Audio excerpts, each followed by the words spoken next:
10,3% do que é registrado no mundo inteiro.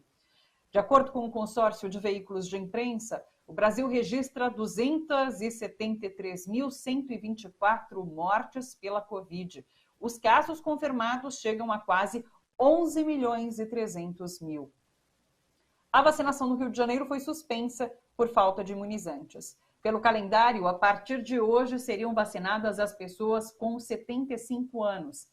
O prefeito Eduardo Paes fez esse anúncio pelo Twitter. Ele disse que os imunizantes em estoque serão usados para a aplicação da segunda dose. Está ali embaixo, é importante, continuaremos aplicando a segunda dose normalmente. E não há previsão de chegada de mais vacinas. Enquanto isso, nos Estados Unidos, todos os americanos, independentemente de grupos prioritários, poderão se vacinar a partir de maio. Essa promessa foi feita pelo presidente Joe Biden. Apesar da vacinação em massa, Biden alertou que a população precisa continuar se protegendo. Vamos dar uma olhada? This is not the time to let up. Just as we were emerging from a dark winter into a hopeful spring and summer is not the time to not stick with the rules. By July the 4th, there's a good chance you, your families and friends will be able to get together in your backyard or in your neighborhood and have a cookout or a barbecue and celebrate Independence Day. That doesn't mean large events with lots of people together, but it does mean small groups will be able to get together. And history, I believe, will record. We faced and overcame one of the toughest and darkest periods in this nation's history. Darkest we've ever known. I promise you, we'll come out stronger, with a renewed faith in ourselves, a renewed commitment to one another, to our communities and to our country. Aqui no Brasil, Jair Bolsonaro usou a sua live semanal para continuar criticando as medidas preventivas adotadas por governadores e prefeitos. Ele chamou o toque de recolher adotado em vários lugares de estado de sítio, que é um instrumento que retira direitos do cidadão. Mas o grande destaque dessa transmissão foi um globo terrestre no cenário. Dá uma olhada, tá aí o globo girando. Ele apareceu depois que o ex-presidente Lula disse que Bolsonaro não sabia que a Terra é redonda. Foi lá, Bolsonaro tacou um globo terrestre em sua live semanal.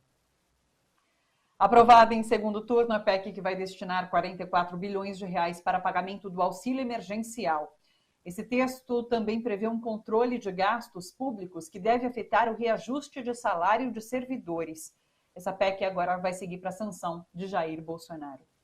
Leandro Fortes já está com a gente, vamos conversar com ele. Oi, Leandro, tudo bem por aí? Como vai, Thalita? Tudo bem por aqui. Leandro, vamos começar falando sobre essa live, então, de Jair Bolsonaro. A gente citou algumas coisas que aconteceram, e não foi só isso. Ele falou uma porção de barbaridade. Ele criticou novamente, então, governadores e prefeitos por essas medidas. Ele falou que é o chefe das Forças Armadas e que ele faz o que o povo quer. É uma ameaça, um tipo de ameaça que ele faz a uma possível intervenção ali militar. E o que é mais baixo ainda, eu não posso deixar de citar, ele trouxe o suposto caso de suicídio, ele leu uma carta de suicídio de um comerciante baiano que teria se suicidado por conta da restrição de circulação, por conta do fechamento do comércio adotado ali no estado. É uma suposta carta, não há nada comprovado ainda que seja real esse caso, mas ele trouxe de uma baixeza enorme, ler uma carta de suicídio para provar que o fechamento de comércio, essas medidas adotadas em estados para evitar mais mortes pela pandemia, podem levar a um caso como esse. Me diz, como você viu? E sem contar o globo terrestre que a gente está vendo aí na tela, Sim, né? Que é Lula ocupando a mente de Bolsonaro. Bolsonaro, aquele filme Quero Ser Luiz Inácio Lula da Silva. Olha só. Primeiro, assim, antes de qualquer coisa, tem o globo terrestre, mas se você olhar bem para essa imagem, não tem só o globo terrestre. Tem uma pessoa do lado do Bolsonaro, que não é essa moça que faz a tradução em Libras. Esse rapaz que está aí do lado, com esse cabelinho estranho aí do lado, é um médico que é assessor do astronauta Marco Ponte, lá no Ministério da Ciência e Tecnologia. E esse sujeito, que é um médico, ouvindo todo tipo de barbaridade, inclusive a leitura dessa suposta carta de um suicida, ele fica dando risadinhas. Ele nos pronuncia, quer dizer, se fosse alguém com dignidade, Thalita, se levantar e falar, olha, não participo de uma barbaridade como essa, mas fica ali do lado, olhando, dando risadinha, participando dessa barbárie, desse circo de horrores, dessa ópera bufa. Né? Assim, eu tenho pena dessa moça que está aí do lado, que um dia vai se infectar com essa boca podre do lado dela falando. Mas olha, presta atenção nisso, que um assessor do Ministério da Ciência e Tecnologia, compactuando, na certa, ele trouxe esse cara para fazer cena junto com o globo terrestre. Porque depois que o Lula fez aquele discurso histórico no Sindicato Metalúrgicos, lá de São Bernardo, que, aliás, transmissão histórica da TVT, um pronunciamento inesquecível, e que é uma declaração de guerra contra o estado de coisas em que a gente vive, contra a necropolítica, contra o bolsonarismo, contra o neofascismo. E depois daquele discurso, o Brasil é outro. Uma quantidade enorme de pessoas mais jovens puderam entrar em contato visual direto com essa grande liderança mundial que é o presidente Lula, que eles não tinham contato. O Lula está silenciado há 6 anos. Tudo que eles ouviam é que o Lula era ladrão, de que o PT era ladrão. Então eles estão vendo agora esse plot twist, né? Essa reviravolta na história brasileira, mostrando que a Lava Jato, na verdade, é uma operação criminosa, comandada por quadrilheiros, chefiadas por um ex-juiz, o Sérgio Moro, chefe de uma quadrilha, junto com aqueles vagabundos lá da República de Curitiba, né? Os procuradores da Força Tarefa de Curitiba, criminosos, que formaram um conluio para colocar um homem inocente na cadeia e eleger um fascista. As pessoas passaram, de repente elas se viram diante descobriram que dentro do território nacional, que no Brasil, na nossa história, existe um grande homem, um grande líder, que é capaz de tocar a mente e os corações das pessoas com um discurso. Você viu, desculpa começar já pelo discurso do Lula, eu sei que você queria falar um pouco sobre aquela live lá, a gente já volta àquele circo de horror, aquela coisa bizarra, mas é tão mais importante a gente lembrar da fala do Lula. Né? O Lula falou como estadista, foi reconhecido como uma fala de estadista até por pessoas como Miriam Leitão. Essas pessoas tremeram nas bases, elas entenderam, eu acho que elas tinham esquecido por que elas tinham tanto medo do Lula. E elas recuperaram esse medo. Elas entenderam, porra, é por isso que eu tinha tanto medo, eu não lembrava por que eu tenho tanto medo do Lula. Porque ele é tão maior do que o que nós temos aqui. Ele falou sobre tudo, ele falou sobre tudo. Ele falou sobre a alma humana e sobre a necessidade de a gente voltar a comer picanha e tomar cerveja. Ele falou sobre relações internacionais e sobre o estado infantilóide de meninice do Ciro Gomes. Lembrou várias vezes, é um pai falando para um filho. Você não é mais um menino, você é um homem de 64 anos, comporte-se. Tenha compostura, tenha respeito. Lave essa boca suja. Você não precisa toda entrevista, Ciro Gomes, fazer uma frase agressiva para poder aparecer, para poder se mostrar melhor. Você vai ter menos votos que você teve desse jeito na próxima eleição. Você vê, foi duro, mas gentil como o Lula sabe ser. Né? Ele falou sobre a incrível farsa que foi a Lava Jato, mas você não sentiu na voz dele um único vestígio de rancor. É um estadista falando sobre a dor. É completamente diferente. E quando ele acabou de falar, quando ele tratou sobre todos os temas, a comparação possível entre ele e o Bolsonaro se tornou completamente impossível. Ele reduziu o Bolsonaro a pó. O Bolsonaro é um homúnculo diante do Lula. O Bolsonaro sequer pode ser colocado diante do Lula. E o Bolsonaro e a família Bolsonaro e aqueles idiotas que o cercam, eles tiveram essa percepção. Porque é a percepção de uma pequena criatura sobre um gigante. Ela percebe, mesmo que ela não tenha, no caso do Bolsonaro, o repertório intelectual, moral, para compreender a dimensão de um cara como Lula, ele percebe quando um gigante se aproxima e pode esmagá-lo. É uma reação instintiva de sobrevivência. E o que eles fizeram? Como eles são pedestres, como eles são indigentes intelectuais, morais, a reação deles foi passar recibo. De uma hora para outra, eles começaram a usar máscaras. De uma hora para outra, eles começaram a defender a vacina. E assim, eles não se importam com o registro histórico, eles são tão amorais que eles mudam de opinião, mesmo que tenha 1000 registros gravados de todo tipo, mostrando que a posição deles ontem era diferente. Aí eles colocaram quem para defender a máscara? O Flávio Bolsonaro.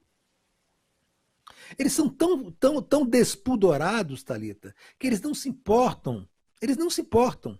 Eles pegaram um sujeito que é investigado por roubo, né, por desvio de dinheiro público, peculato, por associação com a milícia assassina do Rio de Janeiro, que ele dava emprego para familiares dos milicianos envolvidos no assassinato de Marielle Franco e Anderson Gomes, no Rio de Janeiro. E aí botaram esse cara para ser o garoto propaganda das vacinas, porque o pai não tem a menor condição de fazer isso, porque o pai já disse que não ia tomar vacina, que não aceitava vacina, que ninguém deveria tomar vacina, que ele aglomera, enfim. Essa coisa maluca, né, que virou a gestão sanitária no Brasil. Aí botaram o Flávio Bolsonaro, acharam que um sujeito investigado por roubar dinheiro público, flagrado roubando dinheiro público e assistente da milícia do Rio de Janeiro, a milícia assassina, acharam que esse cara era a figura ideal para fazer campanha pelas vacinas. Aí nessa live bizarra, voltando aqui a essa palhaçada, colocaram um globo terrestre. Por quê? Porque o Lula, de uma maneira muito engraçada, muito inteligente, sacaneou horrores com o Bolsonaro e com o astronauta Marco Pontes. O Lula fez questão de lembrar, acho que ele não falou o valor, mas o Marco Pontes, foi no governo dele que o Marcos Pontes foi para o espaço e tinha como missão estruturar a participação do Brasil na política espacial internacional, inclusive com participação na estação espacial, que acabou não ocorrendo. Mas se gastou 10 milhões de dólares para colocar esse Marco Pontes no espaço. E esse cara, ele não trouxe nada de volta para o Brasil. Nada. Ele era tenente-coronel da aeronáutica, da FAB. Foi quando ele voltou, quando ele pisou os pés na terra, ele pediu para ir para a reserva. E foi curtir a vida doidado, participar de programas de auditório, de Faustão, vender serviço de coach, vender travesseiro, dizendo que era travesseiro da NASA, uma fraude. Virou garoto propaganda, virou um palhaço de 10 milhões de dólares. Um palhaço pago com dinheiro suado, sofrido, de um povo pobre do Brasil. Ele voltou para ser um palhaço e depois aceitou ser ministro dessa catástrofe. Né? E o Lula lembrou bem disso. Né?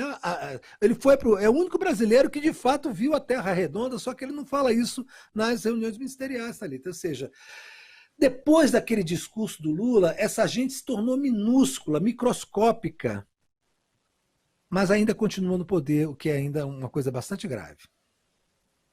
Eu vou anotando tudo que o Leandro fala aqui para trazer alguns detalhes.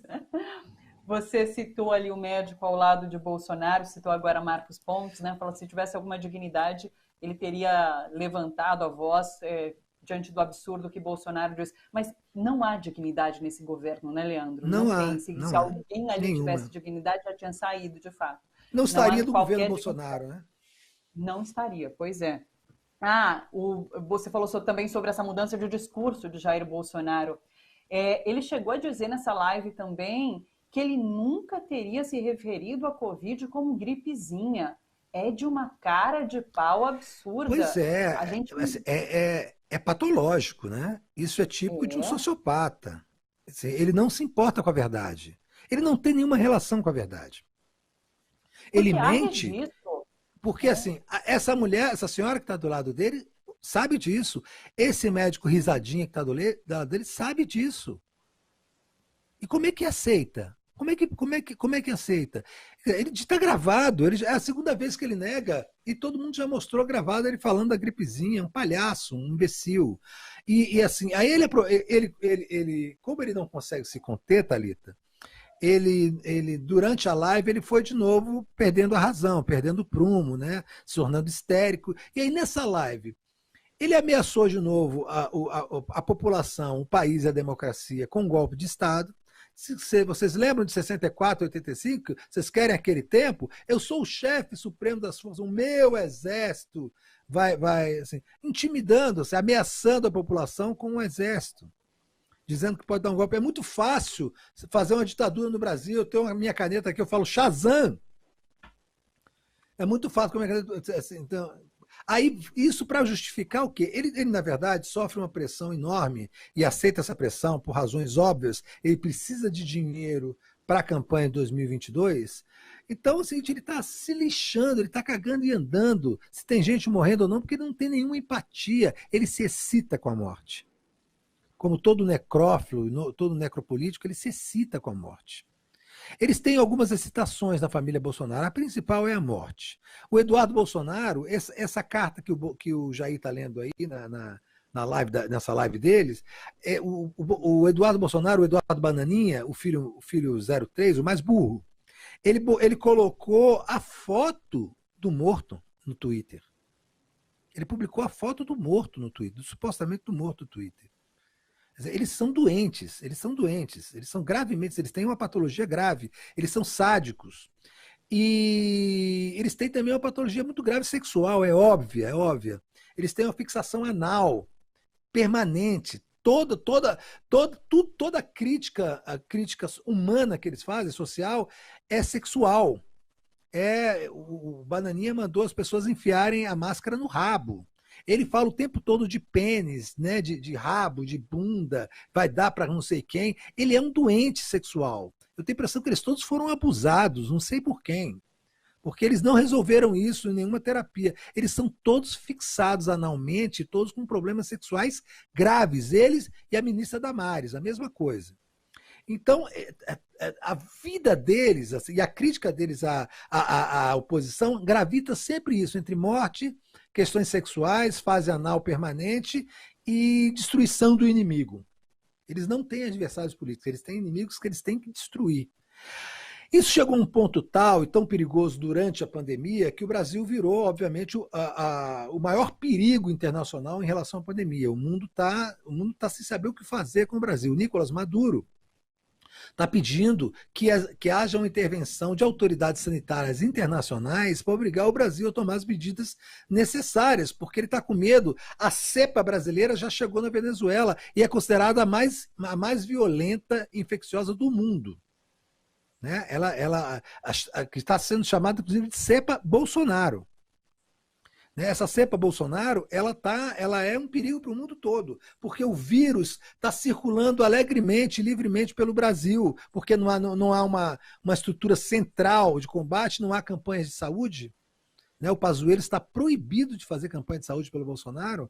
Então o vírus... Aqui o Brasil, Thalita, eu já falei isso, vou repetir, o Brasil é a colônia de férias do novo coronavírus. É aqui que ele se diverte, que ele se reproduz, que ele toma sol, que ele passeia livremente, que ele não encontra barreiras para a sua atividade mortal. Só que isso vai ter que ser uma preocupação do mundo mesmo, das Nações Unidas, porque não adianta o mundo se vacinar e o Brasil ser esse celeiro, esse ninho permanente de coronavírus. Nós viramos uma ameaça mundial. Ele está nos matando e depois ele vai matar a população, boa parte da população do mundo, porque assim nós viramos o celeiro do novo coronavírus no mundo. Então, mais do que nunca, a gente precisa se livrar dessa doença, desse sádico, desse sociopata que está na presidência da República, Thalita.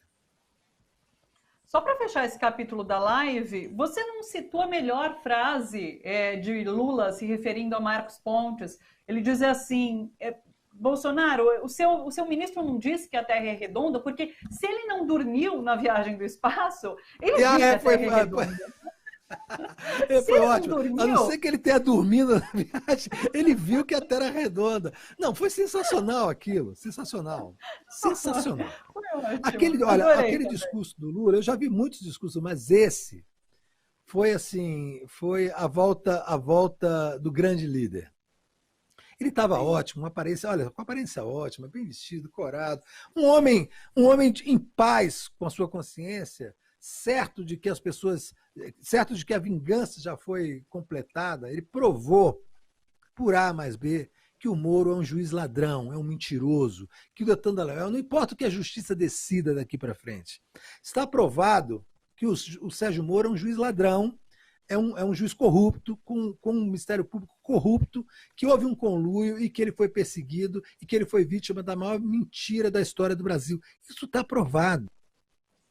E ele sabe disso. Foi por isso que ele falou com tanta galhardia, por isso que ele conseguiu discorrer sobre todos os problemas da nação brasileira, apresentou solução para todas elas, falou sobre os empresários. Ele disse uma coisa impressionante, que ele precisa conversar com os empresários para entender que loucura é essa deles, que eles não perceberam, que eles não voltaram a perceber que não vai ter saída para a crise se não houver crédito para as pessoas, se não incluir os pobres no orçamento, né? Se não fizer a economia rodar. Né? O Lula não está propondo a revolução socialista, ele está propondo que a Constituição seja obedecida e a gente reequilibre e se reharmonize os poderes da República e que o governo passe a cuidar das pessoas de novo, coisa que parou de acontecer desde 2016. Ele foi muito feliz, ele teve a coragem, a honra de citar o Foro de São Paulo. Sim. Né? Ele elogiou o Nicolás Maduro, falou do Maduro, da Venezuela. Ele não tem medo de falar o que tem que ser dito, ao contrário de outras pessoas de esquerda, que fogem da discussão sobre a Venezuela. Quando perguntam se a Venezuela é uma ditadura, ficam igual um quiabo, fugindo para lá, para cá, para não responder que é uma democracia. Né? Ele fala do Foro de São Paulo, da importância do Foro de São Paulo. Ele não tem medo, Lula. E assim não se tornou um cara nem ressentido, nem agressivo. Ele foi um grande estadista, ele lançou a pedra fundamental da campanha dele para 2022. Ele vai ser candidato, a não ser que esses canalhas tentem alguma coisa, mas assim, se tentarem, acabou o tempo da conciliação. É preciso que todos nós reajamos com força em relação a isso. Fala, Thalita, desculpa.